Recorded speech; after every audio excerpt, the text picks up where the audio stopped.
Hello friends, एक बार फिर से आप सभी का स्वागत है आपके अपने YouTube चैनल गुरु आर्यभट्ट में। तो कई सारे वीडियो में हम लोग नई नई जानकारियों को जाने। आज इस वीडियो में हम आपके सामने लेके उपस्थित हुए हैं साइंस के अति महत्वपूर्ण ऑब्जेक्टिव क्वेश्चन। और आज इस पूरे वीडियो में हम लोग 50 ऑब्जेक्टिव क्वेश्चनों का अभ्यास करेंगे। तो उम्मीद करते हैं कि ये वीडियो आपके लिए काफी ज्यादा रोचक और ज्ञानवर्धक होने वाला है। तो यदि मेरे इस चैनल पर नए हैं तो प्लीज इस चैनल को सब्सक्राइब करिए और बेल आइकन को दबाना ना भूलें। तो इस वीडियो को पूरा देखें और अंत तक जानें कि साइंस के कैसे कैसे अति महत्वपूर्ण क्वेश्चन आपके सामने लेके आया गया है। तो शुरू करते हैं आज साइंस के 50 ऑब्जेक्टिव क्वेश्चनों का एक स्पेशल सेट।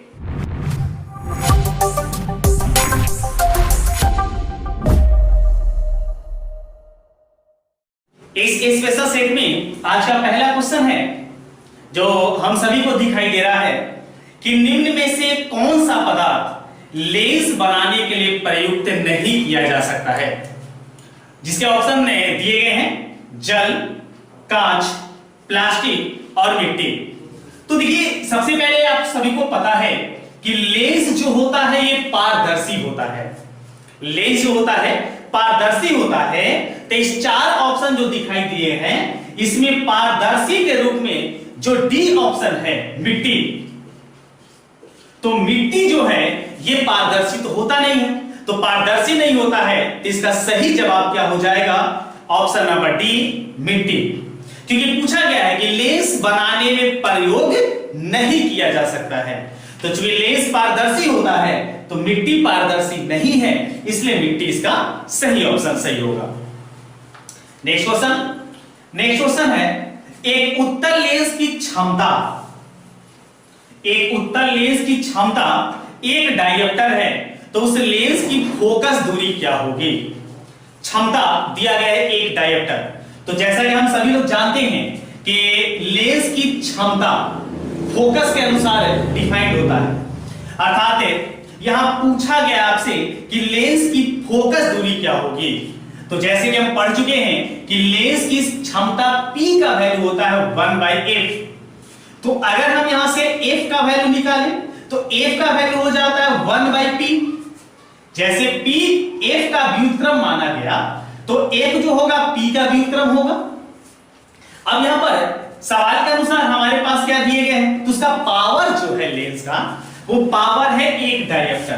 तो एक डायोप्टर अगर पावर है तो 1/1 मतलब 1, अर्थात फोकस का मान कितना हो जाएगा? 1 मीटर। क्योंकि जब डायोप्टर में होता है शक्ति तो फोकस दूरी मीटर में आती है। अब ऑप्शन देख लेंगे तो इस क्वेश्चन का ऑप्शन जो है वो सेंटीमीटर में है, लेकिन हमारे पास 1 मीटर आया है तो 1 मीटर में हम लोग जानते हैं कि होता है 100 सेंटीमीटर। तो इस तरीके से ऑप्शन नंबर सी इसका सही हो जाएगा, अर्थात इसकी फोकस दूरी हो जाएगी 100 सेंटीमीटर। थर्ड क्वेश्चन देखते हैं।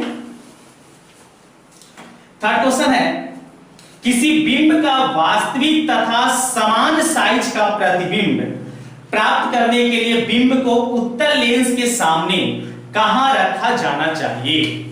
तो हम सभी लोग को पता है कि उत्तल लेंस में प्रतिबिंब बनने की स्थिति कैसे कैसे होती है।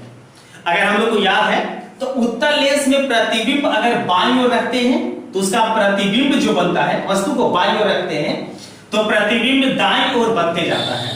हमसे पूछा गया है कि बिंब जो है उसका वास्तविक और समान साइज का प्रतिबिंब। तो अगर मान लीजिए कि यहां पर वस्तु रखी गई है और यहां समान साइज का बने, वस्तु के बराबर प्रतिबिंब बने, तो हम सभी को पता है, इसके बारे में हम सब लोग जान चुके हैं कि यदि वस्तु को रखा जाएगा 2f पर तो प्रतिबिंब 2f पर बनेगा। जिसमें हम लोग ये जान गए हैं कि ये जो 2f है ये इसकी फोकस दूरी मानी जाती है। तो फोकस दूरी पर रखने पर, फोकस दूरी के दुगने दूरी पर वो रखने पर फोकस दूरी के दुगने दूरी पर बनता है, अर्थात ये वस्तु का समान प्रतिबिंब बनता है। अर्थात इसका ऑप्शन हो जाएगा फोकस दूरी के दुगने दूरी पर, अर्थात option number B. Fourth question देखते हैं क्या है इसमें। तो अगला क्वेश्चन है, किसी गोलीय दर्पण तथा किसी पतले गोलीय लेंस दोनों की फोकस दूरियां -15 सेंटीमीटर हैं, तो दर्पण तथा लेंस संभव है। काफी आसान क्वेश्चन है, समझेंगे। गोलीय दर्पण और किसी पतले गोलीय लेंस दोनों की फोकस दूरियां, तो जैसे कि यहां दिया गया है -15 सेंटीमीटर, तो हम पीछे आपको बता चुके हैं कि यदि अवतल रहे, सवाल के अनुसार हम समझते हैं, यदि अवतल हो तो उसकी फोकस दूरी माइनस में होती है। अब इसमें यह बताया गया था कि अवतल चाहे दर्पण हो या वो लेंस हो, अर्थात अवतल दर्पण की भी फोकस दूरी माइनस में होती है और अवतल लेंस की भी फोकस दूरी माइनस में होती है। तो यहां चूंकि दोनों का फोकस दूरी जो है वो माइनस में है, इसका मतलब यह है कि सवाल का सही ऑप्शन होगा कि दोनों अवतल होंगे, अर्थात ऑप्शन नंबर ए। चौथा का ऑप्शन नंबर कौन सा सही हुआ? ए। दोनों जो होंगे अवतल होंगे, क्योंकि दर्पण या लेंस में अवतल का फोकस दूरी ऋणात्मक होता है। नेक्स्ट क्वेश्चन देखते हैं, प्रकाश के अपवर्तन के कितने नियम होते हैं? काफी आसान क्वेश्चन है। प्रकाश के अपवर्तन के 2 नियम होते हैं, सब लोग जानते हैं। प्रकाश के अपवर्तन के 2 नियम होते हैं और प्रकाश के परावर्तन जो है उस परावर्तन में भी 2 ही नियम होते हैं। तो आप लोग सब लोग पढ़े होंगे, ऐसे आप लोग को याद भी है कि प्रकाश के अपवर्तन परावर्तन दोनों के 2 नियम होते हैं। तो इसका ऑप्शन सही कौन सा होगा? तो 5वां का ऑप्शन नंबर सही हो जाएगा बी। 6 नंबर क्वेश्चन देखते हैं। हाँ, 6 नंबर क्वेश्चन देखिए, जैसे अभी बात की है वैसे ही अगला क्वेश्चन आ गया। प्रकाश के परावर्तन के नियम भी 2 होते हैं। प्रकाश के परावर्तन और प्रकाश के अपवर्तन दोनों के 2 नियम होते हैं। तो प्रकाश के परावर्तन के भी कितने नियम होंगे? 2, अर्थात ऑप्शन नंबर बी। ये काफी दोनों ज्यादा इंपॉर्टेंट क्वेश्चन है। नेक्स्ट क्वेश्चन की ओर बढ़ते हैं। नेक्स्ट क्वेश्चन, तो नेक्स्ट क्वेश्चन 7 नंबर में है, सरल सूक्ष्मदर्शी में किसका उपयोग होता है? सूक्ष्मदर्शी में किसका उपयोग होता है? तो इस बात को याद रखेंगे कि चाहे सूक्ष्मदर्शी किसी प्रकार का हो, ऐसे सूक्ष्मदर्शी 2 प्रकार का होता है। एक सूक्ष्मदर्शी माइक्रोस्कोप जिसको कहते हैं, एक होता है सिंपल और एक होता है कंपाउंड, अर्थात सरल सूक्ष्मदर्शी और संयुक्त सूक्ष्मदर्शी। तो कोई भी सूक्ष्मदर्शी हो उसमें प्रयोग हमेशा और हमेशा होता है उत्तल लेंस। सूक्ष्मदर्शी में कौन सा लेंस प्रयोग होता है? तो किसी सूक्ष्मदर्शी में हमेशा प्रयोग कौन सा होता है? उत्तल लेंस, अर्थात option number B, sorry option number D, उत्तल लेंस। Next question 8 number. तो 8 नंबर क्वेश्चन को देखें, इसमें पूछा गया किसी माध्यम के अपवर्तनांक का मान क्या होता है? तो हम सभी को याद है कि प्रकाश के अपवर्तन का जो द्वितीय नियम होता है, जिसे हम लोग स्नेल का नियम भी कहते हैं। स्नेल का नियम अगर याद रखें तो होता है म्यू इक्वल टू साइन आई बटा में साइन आर। हम लोग अगर याद करें तो म्यू इक्वल टू होता है sine i by sine are.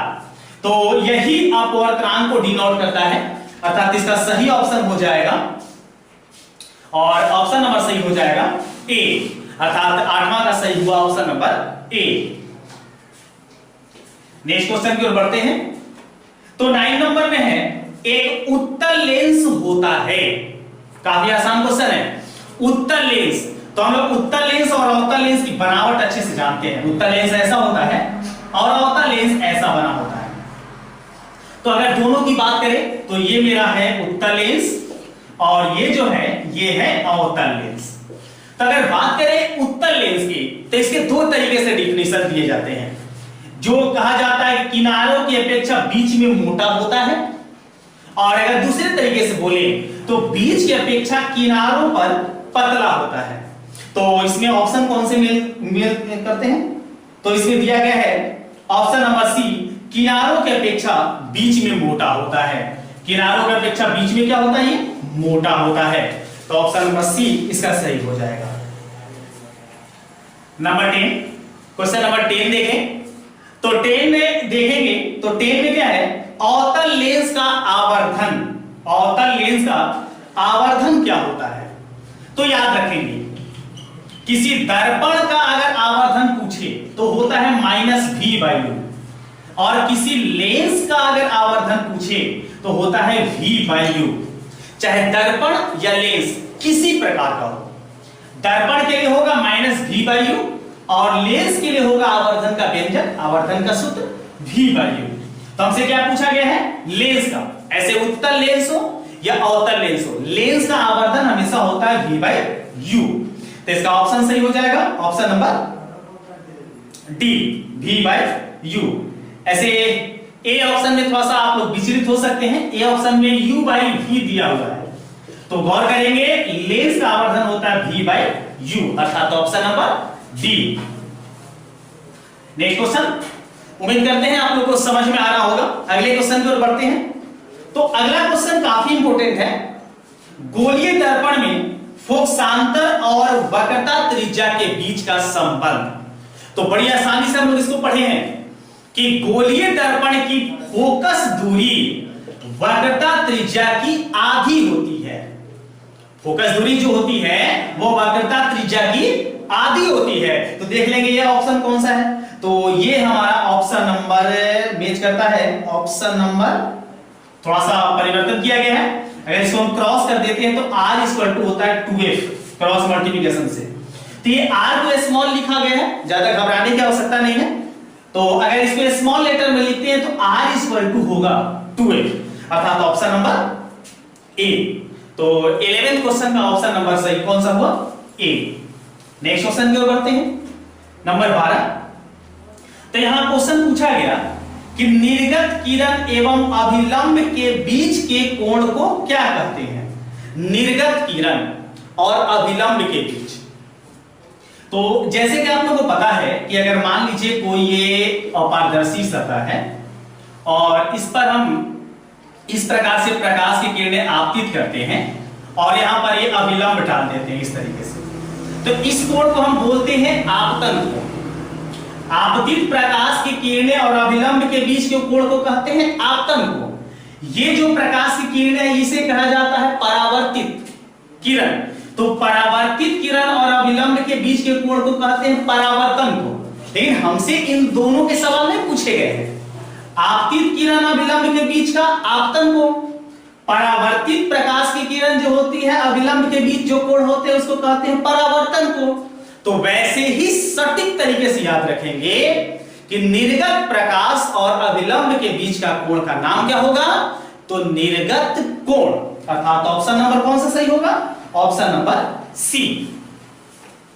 जैसे आपतन के लिए आपतित, परावर्तन के लिए परावर्तन कोण, वैसे ही निर्गत प्रकाश की किरणों के लिए निर्गत कोण। चलिए 13 नंबर देखते हैं। 1 मीटर फोकस दूरी वाले उत्तल लेंस की क्षमता होगी। अभी बताए थे कि अगर अवतल कभी भी आ जाए तो अवतल की फोकस दूरी हमेशा और हमेशा माइनस में होती है। ये दम अच्छे से याद रखेंगे, चाहे वो लेंस हो या दर्पण हो। हमसे सवाल पूछा गया है उत्तल लेंस की फोकस दूरी दी गई है तो हमें बताना उसकी क्षमता। तो लेंस की क्षमता P इक्वल टू होता है 1/f और f का वैल्यू मेरे पास दिया हुआ है 1 मीटर। अब चूंकि यहां पर f जो है वो उत्तल लेंस का है तो उत्तल लेंस की फोकस तो प्लस में होगी, तो ये हो जाएगा 1/1, अर्थात 1/1 को लिख सकते हैं 1। और लेंस की क्षमता का मात्रक होता है डायप्टर, तो हम इसे लिखेंगे 1d। ये d जो है ये डायप्टर है जो लेंस की क्षमता का मात्रक होता है, अर्थात इसका ऑप्शन नंबर कौन सा सही हो जाएगा, तो ऑप्शन नंबर सही हो जाएगा बी। नेक्स्ट क्वेश्चन की ओर बढ़ते हैं 12 नंबर। 12 नंबर क्वेश्चन है, देख सकते हैं आसानी से। किसी अवतल दर्पण द्वारा काल्पनिक सीधा तथा आवर्धित प्रतिबिंब बनता है जब वस्तु स्थित होती है।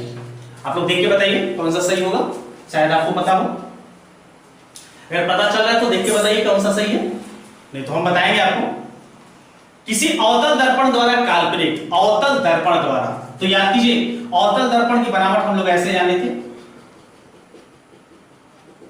और इसमें ये प्रधान अक्ष या मुख्य अक्ष होता था और इसमें हम वस्तु को इधर रखते थे तो प्रतिबिंब इसके नीचे बनता था। अच्छे से याद है। हमसे पूछा गया है यहां पर काल्पनिक और सीधा प्रतिबिंब। तो काल्पनिक और सीधा प्रतिबिंब जो बनता था वो याद कीजिए। तो फोकस और इस फोकस और ये जो पोल होता है जिसको हम लोग ध्रुव के नाम से जानते हैं, तो इसके बीच अगर वस्तु हम रखते हैं तो इसका प्रतिबिंब याद कीजिए इस साइड में बनता है इस प्रकार से, इस तरीके से। तो इसका काल्पनिक और सीधा प्रतिबिंब बनता है। वस्तु को कहां रखेंगे? तो फोकस और ध्रुव के बीच में। तो ऑप्शन नंबर इसका हो जाएगा ए, दर्पण तथा उसके फोकस के बीच। तो ये दर्पण हो गया और ये फोकस हो गया, उसके बीच का वस्तु रखने पर ये प्रतिबिंब बनेगा। Next question 15 number. तो 15 नंबर क्वेश्चन को देखें तो यहां है किसी दर्पण द्वारा प्रतिबिंब सीधा एवं छोटा होता है। अर्थात किस दर्पण द्वारा वस्तु का प्रतिबिंब सीधा और छोटा होता है। याद रखेंगे दर्पण में अगर छोटा प्रतिबिंब पूछ दिया गया इसका जवाब होगा उत्तल। अगर आपसे पूछा गया कि छोटा प्रतिबिंब बने सीधा बने, इसका जवाब क्या होगा? उत्तल। लेकिन बड़ा और सीधा प्रतिबिंब बने, इसका जवाब होगा अवतल। अर्थात अवतल ऐसे याद रख सकते हैं कि अवतल जो है बड़ा लिखा जाता है, प्रतिबिंब बड़ा बनाता है सीधा। उत्तल छोटा लिखा जाता है, छोटे अक्षरों में लिखा जाता है, तो ये काल्पनिक बनाता है तो सीधा छोटा बनाता है। नेक्स्ट क्वेश्चन की ओर बढ़ते हैं। नेक्स्ट क्वेश्चन है अवतल दर्पण है। काफी आसान क्वेश्चन, 16 नंबर के दर्पण जो है वो कौन सा है? अवतल दर्पण। अवतल दर्पण का क्या नाम है? सब लोग को याद है? यस बिल्कुल, ऑप्शन नंबर ए अभिसारी। इसका सही कौन सा होगा? ऑप्शन नंबर ए अभिसारी। अवतल दर्पण को अभिसारी दर्पण कहते हैं, जबकि उत्तल दर्पण को कहते हैं अपसारी दर्पण। 17 नंबर देखें तो 17 नंबर में है उत्तल दर्पण से बना प्रतिबिंब होता है। अभी बात किए थे थोड़ा देर पहले जस्ट, उत्तल दर्पण द्वारा बना प्रतिबिंब होता है। सबको पता है कौन सा सही होगा? बताइए जल्दी से। हाँ बिल्कुल, उत्तल दर्पण द्वारा जो प्रतिबिंब बनता है वह सीधा और छोटा बनता है। छोटा है, छोटा बनेगा। अवतल बड़ा होता है, लिखने में देखिए 4 अक्षर का ये 3 अक्षर का। तो बड़ा होता है, बड़ा बनता है, छोटा होता है, छोटा बनता है। तो सीधा और छोटा, अर्थात उत्तल दर्पण द्वारा बना प्रतिबिंब कौन सा सही हुआ? काल्पनिक और छोटा, ऑप्शन नंबर ए। आगे देखते हैं, निम्नलिखित में से किस दर्पण द्वारा किसी वस्तु का वास्तविक प्रतिबिंब प्राप्त किया जा सकता है? तो वास्तविक प्रतिबिंब किसके द्वारा प्राप्त किया जाता है दर्पण में? आइए जानते हैं। तो वास्तविक प्रतिबिंब याद रखें, दर्पण की बात की गई तो उत्तल में केवल बनता है काल्पनिक। उत्तल दर्पण में प्रतिबिंब कैसा बनता है? काल्पनिक। और काल्पनिक प्रतिबिंब होता कैसा है? याद कीजिए, ये होता है सीधा। तो मेरा जवाब यहां पूछा गया है कि प्रतिबिंब जो होता है वास्तविक किस में बनता है? तो मेरा जवाब होगा वास्तविक प्रतिबिंब उत्तल में नहीं बनता है। तो जवाब क्या होगा? अवतल। अर्थात इसका ऑप्शन नंबर कौन सा सही हो जाएगा? ऑप्शन नंबर बी, अवतल दर्पण द्वारा। नेक्स्ट क्वेश्चन देखते हैं कैसा है। नेक्स्ट क्वेश्चन, तो नेक्स्ट क्वेश्चन है निम्नलिखित में से किसका बड़ा और वास्तविक प्रतिबिंब बनता है? हाँ, तो सेम उसी टाइप का क्वेश्चन है। तो देखा जा सकता है, हम अभी बताए कि उत्तल दर्पण द्वारा जो प्रतिबिंब बनता है वह छोटा बनता है। अवतल दर्पण द्वारा जो प्रतिबिंब बनता है वो बड़ा बनता है। ऐसे याद रख सकते हैं। ऐसे इसमें छोटा भी बनता है, लेकिन छोटे वाले क्वेश्चन में ज्यादा ये नहीं देता है कि अवतल में जो प्रतिबिंब बनता है वास्तविक वो बड़ा बनता है और काल्पनिक जो बनता है वो भी बड़ा बनता है। तो इससे आपको क्वेश्चन बड़ा के रूप में ही मिलेंगे। और अगर हमसे समतल पूछे तो समतल का जो प्रतिबिंब बनता है वो बराबर बनता है। अर्थात वस्तु जितनी बड़ी होगी उतनी ही बड़ा प्रतिबिंब बनेगा। तो क्वेश्चन क्या था, निम्नलिखित में किसमें बड़ा और वास्तविक प्रतिबिंब बनता है? तो सही कौन सा होगा? अवतल दर्पण, अर्थात ऑप्शन नंबर सी, अवतल दर्पण। नेक्स्ट क्वेश्चन देख लेते हैं। तो नेक्स्ट क्वेश्चन है, काफी आसान है। समतल दर्पण द्वारा बना प्रतिबिंब कैसा होता है? देखिए अभी बताए थे, समतल दर्पण द्वारा जो बना प्रतिबिंब होता है वो वस्तु के बराबर होता है। तो यहां सही हो जाएगा ऑप्शन नंबर। तो यहां आकार के बारे में नहीं बात की गई है, यहां क्वेश्चन है वास्तविक होता है, काल्पनिक होता है, दोनों होता है। इसका सही जवाब होगा, और इसका सही जवाब होगा ऑप्शन नंबर बी, समतल दर्पण द्वारा बना प्रतिबिंब काल्पनिक होता है। नेक्स्ट क्वेश्चन आगे बढ़ेंगे। क्वेश्चन नंबर 21 को देखें तो किसी वस्तु का आवर्धित बड़ा प्रतिबिंब बनता है। आवर्धित का मतलब होता है, अच्छे से याद रखें, आवर्धित का जो अर्थ होता है वो होता है बड़ा। आपसे पूछा गया है आवर्धित मतलब बड़ा प्रतिबिंब बनता है, अभी बताए थे। बड़ा प्रतिबिंब अवतल दर्पण में, छोटा प्रतिबिंब उत्तल दर्पण में, बराबर प्रतिबिंब समतल दर्पण में। तो इसका सही जवाब कौन सा हो जाएगा? अर्थात आवर्धित प्रतिबिंब किसमें बनेगा? तो जवाब होगा अवतल दर्पण में, option number A. Next question को देखते हैं। नेक्स्ट क्वेश्चन है कि काल्पनिक प्रतिबिंब हमेशा, तो जानकारी सबको है कि काल्पनिक, जो काल्पनिक प्रतिबिंब है ये हमेशा सीधा बनता है, सीधा बनता है, और वास्तविक जो प्रतिबिंब होगा वो हमेशा उल्टा बनता है। ऐसे याद रखेंगे, वास्तविक प्रतिबिंब हमेशा उल्टा बनता है, काल्पनिक प्रतिबिंब हमेशा सीधा बनता है। ऐसे काल्पनिक को हम लोग आभासी प्रतिबिंब के नाम से भी जानते हैं। तो क्वेश्चन है, काल्पनिक प्रतिबिंब बनता है तो काल्पनिक प्रतिबिंब कैसा बनेगा? हमेशा सीधा, अर्थात option number A. Next question, next question है जो 23 नंबर में दिख रहा है, किसी दर्पण में हमेशा आभासी और छोटा प्रतिबिंब बनता है। बात आ गई क्या? छोटा, आभासी काल्पनिक को कहते हैं और छोटा, तो छोटा किसमें बनता है? उत्तल दर्पण में। उत्तल दर्पण में छोटा, अवतल में बड़ा, और समतल दर्पण में बराबर। चलिए आगे बढ़ते हैं, काफी मजा आ रहा है इस क्वेश्चन में। तो नेक्स्ट क्वेश्चन, किसी अवतल दर्पण में वस्तु की स्थिति ध्रुव और फोकस के बीच है तो उसका प्रतिबिंब कैसा होगा? कुछ देर पहले क्वेश्चन हम लाए थे, उसको फिर से याद करेंगे। अवतल दर्पण में, तो अवतल दर्पण इस प्रकार का होता है। अगर इस अवतल दर्पण में वस्तु को ध्रुव और फोकस के बीच रखेंगे, याद कीजिए, ऐसे अगर याद करेंगे तो अवतल दर्पण में ये जो प्रतिबिंब बनती है ये प्रतिबिंब की छठी स्थिति होगी। अभी बताया गया था कुछ दिन पहले, ये प्रतिबिंब कहां बनता है? दर्पण के दूसरी ओर, काल्पनिक वस्तु से बड़ा, आवर्धित। तो इसका सही जवाब कौन सा हो जाएगा? इसका सही जवाब हो जाएगा ऑप्शन नंबर डी, काल्पनिक और बड़ा।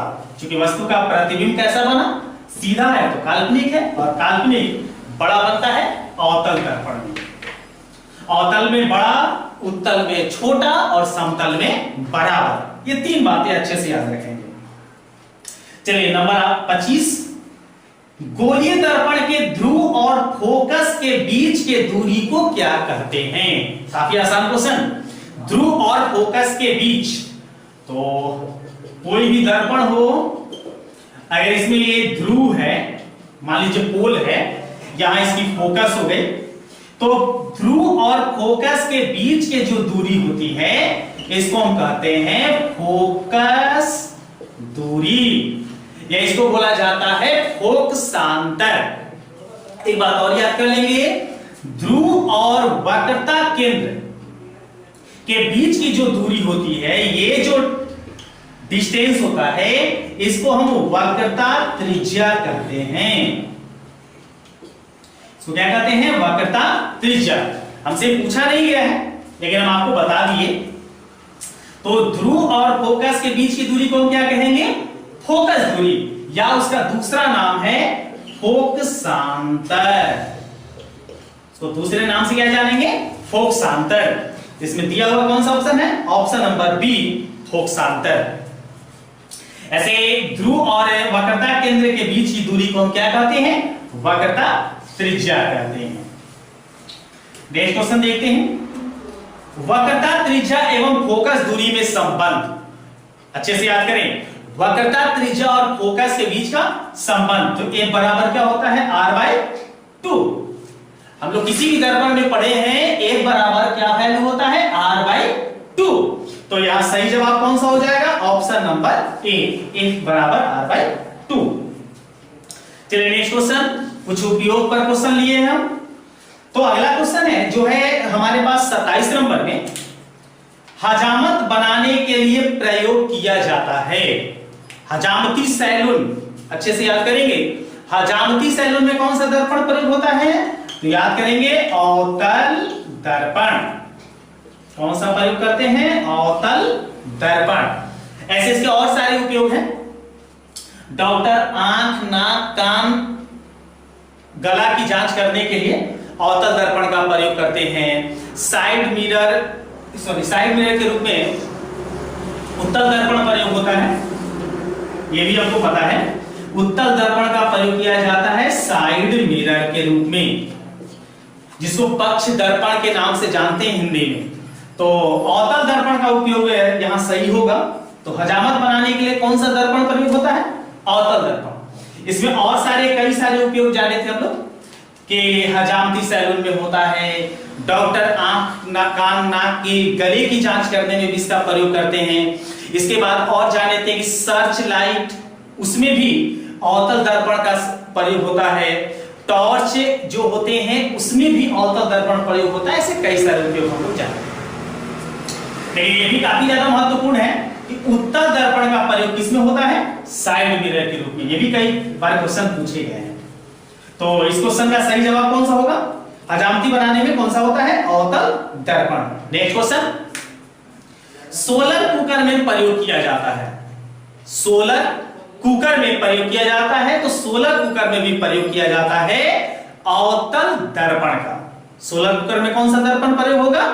अवतल दर्पण। अर्थात ऑप्शन नंबर कौन सा सही हो गया? Option number A. Search light की परावर्तक सतह होती है। सेम वही क्वेश्चन, सर्च लाइट, उसके बाद डॉक्टर जांच करने के लिए, फिर उसके बाद हजामती सैलून, ये सारे क्वेश्चन जो पूछे जाते हैं इसका जवाब क्या होता है? अवतल दर्पण। जवाब क्या होगा? अवतल दर्पण। और उत्तल दर्पण का प्रयोग ज्यादा नहीं है। उत्तल दर्पण में साइड मिरर के रूप में जनरली प्रयोग किया जाता है। इस क्वेश्चन का ऑप्शन क्या सही होगा? Option number B, search light में प्रयोग होता है अवतल दर्पण का। तीसरा नंबर क्वेश्चन देखेंगे। तो 30 नंबर क्वेश्चन को देखें तो आ गया फिर से वही क्वेश्चन। रोगियों की नाक, कान, गले आदि की जांच करने के लिए डॉक्टर प्रयोग करते हैं। तो दम आसान है, अभी बात की थी इसी पर। रोगी डॉक्टर जब इलाज करने के दौरान करते हैं तो कौन सा दर्पण प्रयोग करते हैं? अवतल दर्पण। Option number A. चलिए नेक्स्ट क्वेश्चन देखते हैं। पानी में डूबे एक उत्तल लेंस की फोकस दूरी हवा में इसकी फोकस दूरी की अपेक्षा। पानी में डूबे उत्तल लेंस, तो देखिए जैसे कि आप सभी को पता है, अगर नहीं पता है तो याद करेंगे, पानी, हवा, कांच, इसके अपवर्तनांक आपको याद रखने होंगे ऐसे क्वेश्चन के लिए। तो पानी का अपवर्तनांक पढ़े हम लोग 1.33, 1.33, जिसको हम लोग कभी कभी जानते हैं 4/3 लिखते हैं। हवा में प्रकाश का जो अपवर्तनांक होता है वो 1 होता है, और कांच में प्रकाश का जो अपवर्तनांक होता है वो होता है 1.5, जिसको 3/2 ही लिखा जाता है। तो इसको ऐसे याद करेंगे हम लोग कि इसमें फोकस दूरी पूछा गया है ऐसे हमने, पानी में डूबे एक उत्तल लेंस की फोकस दूरी हवा में इसकी फोकस दूरी की अपेक्षा क्या होगा? तो जानेंगे कि जिसका अपवर्तनांक ज्यादा होगा उसमें फोकस दूरी जो होगी वो कम होगी। अच्छे से याद करेंगे। तो अब देखिए, समझिए यहां पर कि हवा में प्रकाश की चाल हवा में जो अपवर्तनांक है वो कम है। हवा में अपवर्तनांक क्या है? कम है। तो इसका सही जवाब हो जाएगा ऑप्शन नंबर ए। क्योंकि हवा का अपवर्तनांक कम है तो इसका जो फोकस दूरी होगा वो क्या होगा? ज्यादा होगा। तो इसका सही जवाब हो जाएगा 31 का ऑप्शन नंबर ए अधिक होती है। और अगर पानी में पूछता तो पानी में चूंकि पानी हवा से ज्यादा है इसलिए इसमें क्या होता? कम होता। कांच में पूछता तो भी कम होता। पूछा गया हमसे हवा में तो यहां जवाब क्या होगा? अधिक होता है, option number A. Next question देखेंगे 32। उत्तल लेंस में बना प्रतिबिंब होता है। फिर से एक बार वही क्वेश्चन आ गया। उत्तल में प्रतिबिंब कैसा बनता है? याद कीजिए। तो उत्तल में प्रतिबिंब बनता है हमेशा छोटा। उत्तल में प्रतिबिंब कैसा बनता है? छोटा। और साथ ही साथ जानेंगे काल्पनिक बनता है। इसका सही ऑप्शन हो जाएगा ऑप्शन नंबर उत्तल लेंस। उत्तल लेंस की बात की गई है तो उत्तल लेंस में जो प्रतिबिंब होगा, दर्पण में नहीं, उत्तल लेंस में जो प्रतिबिंब होगा वो हो जाएगा बड़ा। अर्थात इसका ऑप्शन नंबर सही हो जाएगा। तो ऑप्शन नंबर सही हो जाएगा बी, वास्तविक और उल्टा। उत्तल लेंस में जो प्रतिबिंब होता है बड़ा बनता है और वास्तविक और उल्टा बनता है। बी ऑप्शन सही हुआ। 33 देख लेंगे। उत्तल लेंस द्वारा काल्पनिक प्रतिबिंब बनता है जब बिंब को उत्तल लेंस में कहां रखेंगे? याद कीजिए। उत्तल लेंस अगर इस प्रकार से है तो इसमें वस्तु को कहां रखेंगे? प्रतिबिंब कैसा बनना चाहिए? तो काल्पनिक बनना चाहिए। तो याद कीजिए काल्पनिक बनता है, प्रतिबिंब कहां है? ऐसे तो 5 स्थितियों में वास्तविक बनता है। काल्पनिक केवल एक स्थिति में बनता है जब वस्तु को रखा जाता है इस पोजीशन में। उत्तल लेंस की बात हो रही है, दर्पण की नहीं।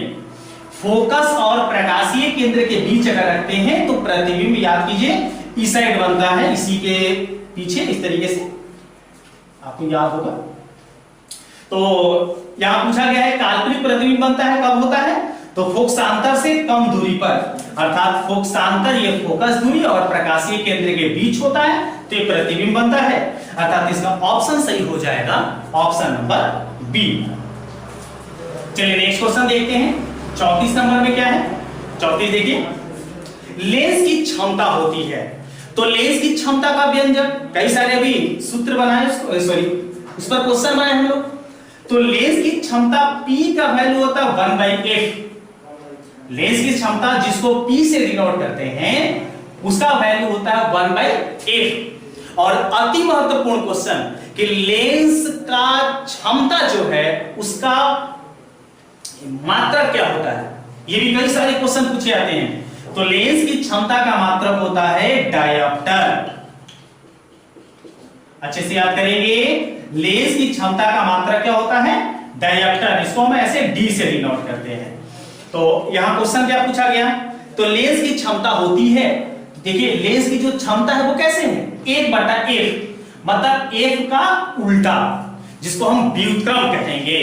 अर्थात यहां पर सही जवाब क्या होगा? ऑप्शन नंबर सी, फोकस दूरी। जो फोकस f है इस फोकस दूरी का व्युत्क्रम। और लेंस की क्षमता का ऐसा ही मात्रक या फिर मात्रक क्या होता है?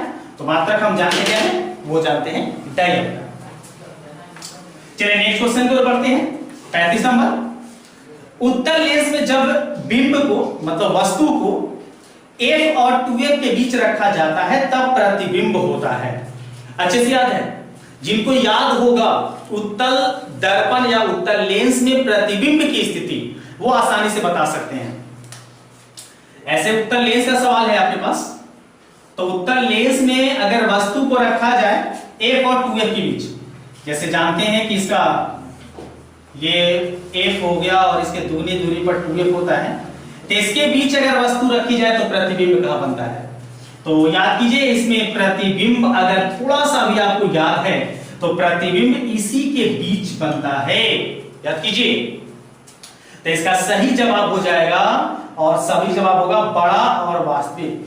चलिए, तो इस वस्तु का प्रतिबिंब कैसा बना? तो इसका ये प्रतिबिंब जो बनता है ये बनता है बड़ा और वास्तविक, अर्थात वास्तविक और बड़ा। बढ़ते हैं नेक्स्ट क्वेश्चन में, देखते हैं वो कैसा है। हाँ, नेक्स्ट क्वेश्चन है कि दो वक्रीय पृष्ठों से घिरे ठोस माध्यम को क्या कहते हैं? वक्रीय पृष्ठ। तो वक्रीय पृष्ठ में हम लोग जान चुके हैं कि वक्रीय पृष्ठ से जो बनता है वो बनता क्या है? लेंस। लेंस का निर्माण जो होता है वो दो वक्र से होता है। हम सभी को अच्छे से पता है कि दो गोलीय पृष्ठ को अगर इस प्रकार से समायोजित करते हैं तो यहां इस भाग से बनता है मेरा उत्तल लेंस, इस प्रकार। और अगर इसे हम इस तरीके से समायोजित करते हैं इस प्रकार से, तो यहां से ये जो भाग है इस भाग से निर्माण होता है अवतल लेंस। तो इसका मतलब कि इस क्वेश्चन का आंसर सही क्या हो जाएगा? तो सही हो जाएगा 36 का सी, गोलीय लेंस। अर्थात लेंस हमारे पास है केवल सी ऑप्शन में है, इसलिए इसका सही हो जाएगा गोलीय लेंस। देखते हैं 37 नंबर में क्या सही होता है। अगला क्वेश्चन देखें। तो अगला प्रश्न है, उत्तल लेंस द्वारा प्रकाश की किरणें, आप लोग बताइए। देखिए, उत्तल लेंस द्वारा प्रकाश की किरणें, उत्तल लेंस द्वारा प्रकाश की किरणों का क्या होता है? आप सभी को पता होगा। उत्तल लेंस द्वारा प्रकाश की किरणों का अभिसारित किया जाता है। क्या किया जाता है? अभिसारित किया जाता है, और इसीलिए इसे हम उत्तल लेंस को अभिसारी लेंस कहते हैं। तो इसका सही कौन सा हो जाएगा? तो सही हो जाएगा ऑप्शन नंबर ए, अभिसारित होती है। नेक्स्ट क्वेश्चन देखें, अगला प्रश्न।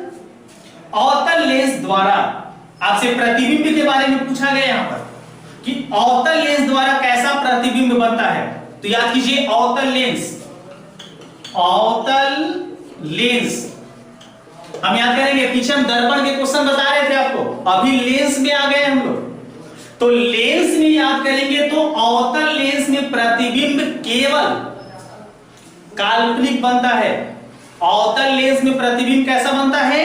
केवल काल्पनिक। इसका सही हो जाएगा ऑप्शन नंबर ए, अर्थात केवल आभासी प्रतिबिंब बनता है, क्योंकि आभासी को ही काल्पनिक कहते हैं।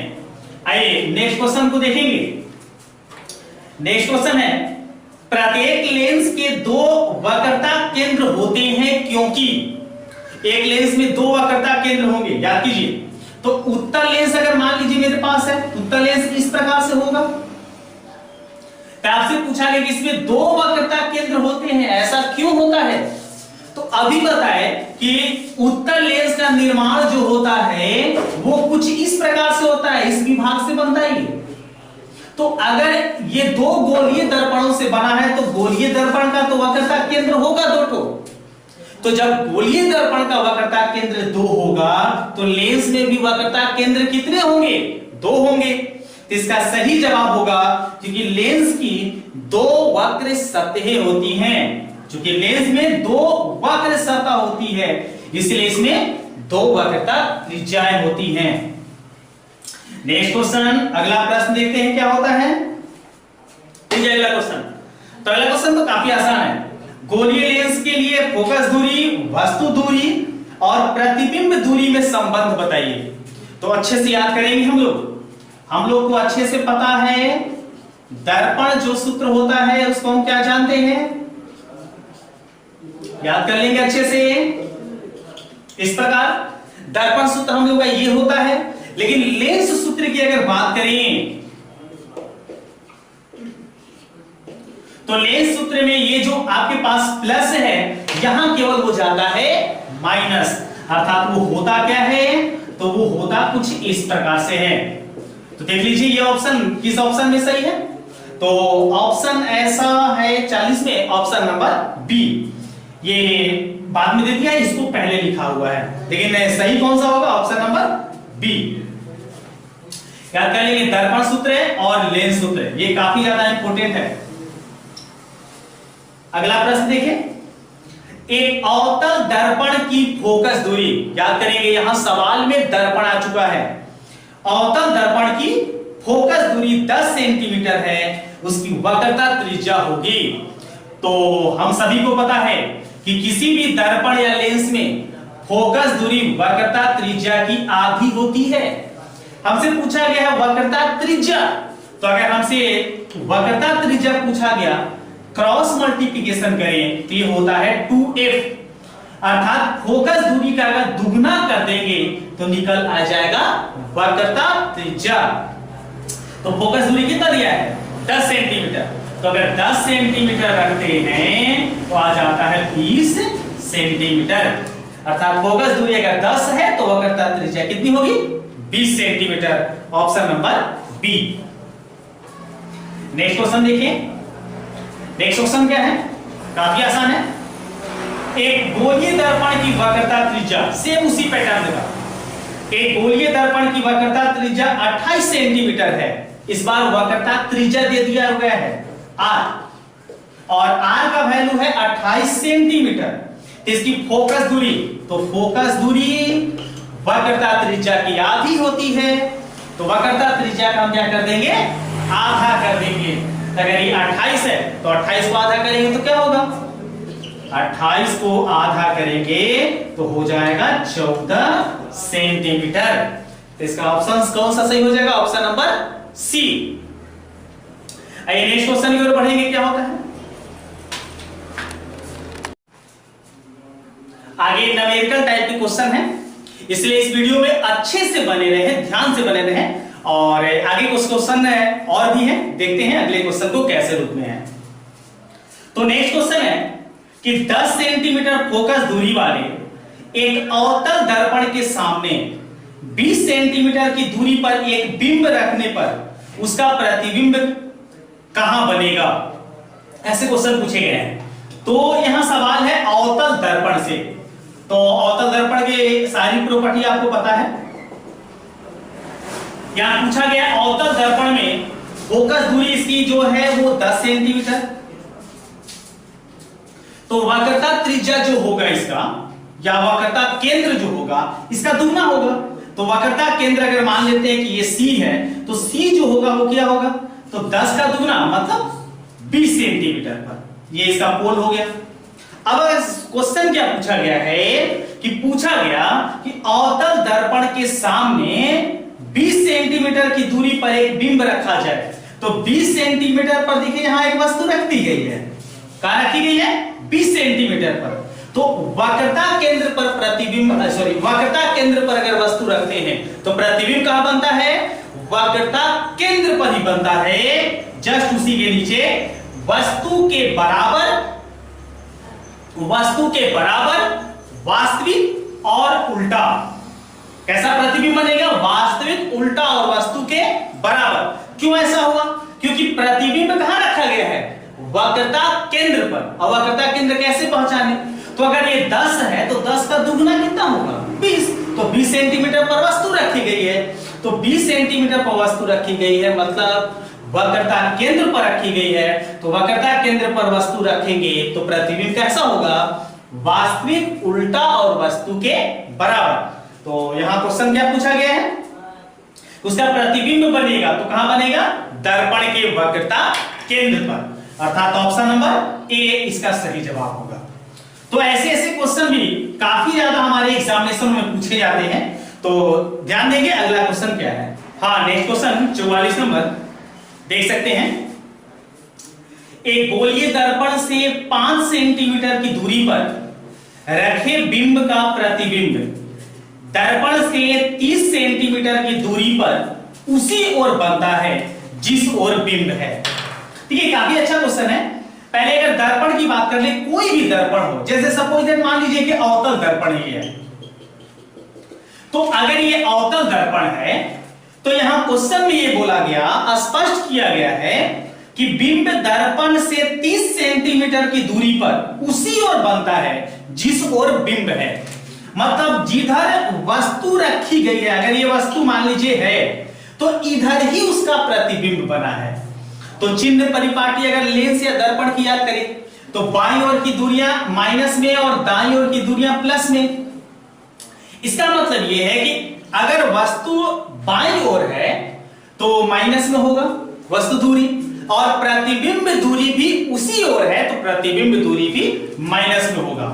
हमें निकालना क्या है, आवर्धन। तो आवर्धन का हम व्यंजक बता चुके, आवर्धन m इक्वल टू होता है माइनस v बाई यू। किसी भी दर्पण का सूत्र होता है आवर्धन का, वो क्या होता है, माइनस v बाई यू। और अगर ये लेंस का होता तो माइनस नहीं होता, केवल होता v बाई यू। तो अगर यहां देखें तो बिंब प्रतिबिंब की जो दूरी है वो 30 सेंटीमीटर है, तो 30 जो होगा ये मेरा माइनस में होगा, और वस्तु दूरी जो दी गई है वो 5 सेंटीमीटर दी गई है, तो ये होगा -5। अगर ये माइनस माइनस कैंसिल करते हैं, 5 से अगर घटाते हैं तो आपका आता है -6। अर्थात इस क्वेश्चन का कौन सा ऑप्शन सही होगा, तो ऑप्शन नंबर बी। आपको समझ में आ गया होगा कि बाईं ओर होने के कारण ये दोनों वस्तु दूरी और प्रतिबिंब दूरी दोनों हमारा माइनस में हुआ। आइए बढ़ेंगे नेक्स्ट क्वेश्चन की ओर, देखते हैं नेक्स्ट क्वेश्चन 45 नंबर। तो 45 नंबर को अगर देखें तो 45 नंबर है कि एक उत्तल लेंस से 30 सेंटीमीटर की दूरी पर एक बिंब रखी गई है, लेंस से बराबर दूरी पर वास्तविक प्रतिबिंब बनता है, तो लेंस की फोकस दूरी ज्ञात कीजिए। तो यहां 30 सेंटीमीटर की दूरी पर एक वस्तु रखी गई है और वस्तु का प्रतिबिंब कहां बनता है, बराबर बनता है और वास्तविक बनता है। तो अब याद कीजिए कि उत्तल लेंस, अगर ये उत्तल लेंस है और वस्तु अगर मान लीजिए सपोज दैट यहां रखा गया है और इस वस्तु का प्रतिबिंब बराबर बनता है, ये और ये दोनों अगर बराबर होते हैं तो आपको ये पता है कि ये वस्तु कहां रखी गई होगी, अच्छे से समझ में आ रहा होगा, क्योंकि यदि बराबर बना तो ये वस्तु होगा 2f पर, मतलब इस लेंस के वक्रता केंद्र पर, और वक्रता केंद्र पर अर्थात वक्रता त्रिज्या का वैल्यू हमारे सामने दे दिया, और ये क्या दे दिया है 30 सेंटीमीटर, क्योंकि वस्तु यहां रखी गई है और बराबर बना है प्रतिबिंब, तो इसका मतलब कि ये जो दूरी हो गया वक्रता त्रिज्या का, ये 30 सेंटीमीटर हो गया। पूछा क्या गया है लेंस की फोकस दूरी, तो फोकस दूरी वक्रता त्रिज्या की आधी होती है, तो वक्रता त्रिज्या अगर 30 है तो 30 का आधा करेंगे कितना आएगा 15, मतलब 15 सेंटीमीटर। अर्थात इस क्वेश्चन का आंसर कौन सा होगा, ऑप्शन नंबर सी। आइए नेक्स्ट क्वेश्चन की ओर बढ़ते हैं, समझ में आ रहा होगा, अच्छे से समझ में आ रहा है हम सभी को। आइए अगले क्वेश्चन की ओर बढ़े 46 नंबर। एक उत्तल लेंस की फोकस दूरी 20 सेंटीमीटर है। उत्तल लेंस की फोकस दूरी, उत्तल लेंस की फोकस दूरी 20 सेंटीमीटर। तो अगर ये उत्तल है तो ये प्लस में होगा, अगर ये अवतल होता तो बता चुके हैं अवतल हमेशा माइनस में होता है, चाहे वो दर्पण हो या लेंस। तो फोकस दूरी 20 प्लस में हुआ क्योंकि उत्तल है। लेंस की क्षमता, तो लेंस की क्षमता का व्यंजक बता चुके हैं, P इक्वल टू होता है 1/f। यहां ध्यान देंगे यदि f ये मीटर में हो तो आप यूज करेंगे 1/f। अगर f का वैल्यू अगर मीटर में होता है तो क्या यूज करेंगे 1/f, लेकिन यदि f का वैल्यू ये सेंटीमीटर में है तो उस स्थान पर यूज करेंगे 100/f। तो यहां से आपको जल्दी से और आसानी से मिल जाता है। अगर यूज करते हैं f का वैल्यू मेरे पास 20 है, घटा देते हैं तो 20 बचे 100, अर्थात p का वैल्यू क्या आ जाएगा 5 डायोप्टर। अर्थात इस क्वेश्चन का ऑप्शन कौन सा सही हो जाएगा, option number C. Next question 47 number देखते हैं। 47 नंबर में क्या है, 47 नंबर में है एक लेंस की क्षमता -5 डायोप्टर है। देखिए क्षमता दे दिया माइनस में, क्षमता किसमें दिया है माइनस में, इसका मतलब वो अवतल होगा। माइनस में कौन होता है, अवतल होता है, यहीं से क्लियर हो गया हमारा। इसकी फोकस दूरी ज्ञात कीजिए, तो फोकस दूरी अभी बताए थे कुछ दिन पहले कि फोकस दूरी जो होती है वह उसके पावर, उसके शक्ति के व्युत्क्रम होती है। तो अगर हम यहां से कैलकुलेट करें तो लेंस की क्षमता 5 डायोप्टर है, तो अगर 5 डायोप्टर है तो 5 हम लिख देंगे और ये वैल्यू हमारे पास है माइनस में। अगर कैलकुलेशन करते हैं तो माइनस और 5 से 1 में अगर हम भाग लगाते हैं तो ये हो जाता है 0.2। अब यहां अगर फोकस डायोप्टर में लिखे, सॉरी शक्ति डायोप्टर में लिखे हैं तो फोकस ये आपका मीटर में आएगा। अगर आप इसे सेंटीमीटर में चेंज करते हैं तो स्पष्ट है 100 से इसमें गुना करना होगा। अगर 100 से गुना करते हैं तो 100 से गुना करने पर होता है -20 सेंटीमीटर। तो देख लेंगे इसका कौन सा सही हुआ, अर्थात option number B. Next question की ओर बढ़ेंगे। हमें आभास है कि सबको समझ में आ रहा है, अच्छे समझ में आ रहा है, और अगले क्वेश्चन को हम समझेंगे और देखते हैं ये क्वेश्चन कैसा होता है। तो अगले क्वेश्चन में पढ़ने से पहले ये जरूर विश्लेषण कर ले कि आपका कितना प्रश्न अभी तक सही है। टोटल क्वेश्चन में आप काउंट कर लें और कमेंट बॉक्स में जरूर उसका जवाब दें कि आपका अभी तक टोटल कितना सही हुआ है, अर्थात इस पूरे 50 क्वेश्चन में कितने आप सही किए हैं। अपना अपना स्कोर जरूर बताएंगे। आइए बढ़ते हैं नेक्स्ट क्वेश्चन की ओर। 48 नंबर, लेंस की क्षमता 4 डायोप्टर है, यह होगा। लेंस की क्षमता अगर 4 डायोप्टर है तो पहली चीज, अगर 4 डायोप्टर है तो इसका मतलब ये प्लस में है, तो प्लस में है तो ये कौन सा लेंस, अवतल तो होगा नहीं। इसका मतलब ये प्लस में है तो कौन सा लेंस है, उत्तल लेंस है। हमसे पूछा गया है कि उसकी फोकस दूरी, क्योंकि ऑप्शन जो है उसके फोकस दूरी में है, तो अब जल्दी से इसकी फोकस निकालिए। F = 1/p। अब p का वैल्यू जो हमारे पास 4 डायोप्टर है, अगर 4 से 1 में मल्टीप्लाई करते हैं तो होता है 0.25, 0.25। अभी बताए थे अगर ये डायोप्टर में है तो फोकस मेरा मीटर में आएगा। अगर 100 से गुना करते हैं सेंटीमीटर में कन्वर्ट करते हैं, लेकिन मेरे पास ऑप्शन मीटर में ही है, सेंटीमीटर की कोई आवश्यकता नहीं है। दूसरी बात, प्लस में है, उत्तल होगा और उसका फोकस जो होगा वो 0.25 मीटर होगा, अर्थात क्वेश्चन का आंसर कौन सा होगा, ऑप्शन नंबर सी। तो चलिए आगे बढ़ते हैं, नेक्स्ट क्वेश्चन देखते हैं वो कैसा क्वेश्चन है। 49 नंबर, किसी दर्पण के सामने चाहे कितनी दूरी पर खड़े हो आपका प्रतिबिंब सदैव सीधा प्रतीत होता है, संभवतः दर्पण है। ठीक है, सवाल अच्छा है। दर्पण के सामने आप कहीं भी खड़े हो और आपका प्रतिबिंब हमेशा सीधा बनता है, इसका एक ही अर्थ होता है कि वह कौन सा दर्पण होगा, तो वह समतल दर्पण होगा, क्योंकि सीधा प्रतिबिंब हमेशा और हमेशा समतल दर्पण में ही बनता है, चाहे वस्तु को कहीं भी रखा जाए। तो इसका ऑप्शन नंबर कौन सा सही होगा, ऑप्शन नंबर डी। आज का लास्ट क्वेश्चन ध्यान से देखेंगे, इस नंबर में कौन सा है और कौन सा क्वेश्चन है। क्वेश्चन है, किसी शब्दकोश में पाए गए छोटे अक्षरों को पढ़ते समय आप निम्न में से कौन सा लेंस पसंद करेंगे। काफी आसान क्वेश्चन है। अगर आपको पढ़ाई की बात आ गई, क्योंकि पढ़ाई हम जब करते हैं तो कॉपी या किताब को नजदीक रख के पढ़ते हैं, तो नजदीक रख के पढ़ने के लिए हमें लेंस की जो आवश्यकता होती है वह अवतल लेंस की आवश्यकता होती है। मतलब हमें अवतल लेंस की आवश्यकता होगी अगर कोई चीज पढ़ना है, और अगर दूर की वस्तु देखनी है तो हमें उत्तल लेंस की आवश्यकता होगी।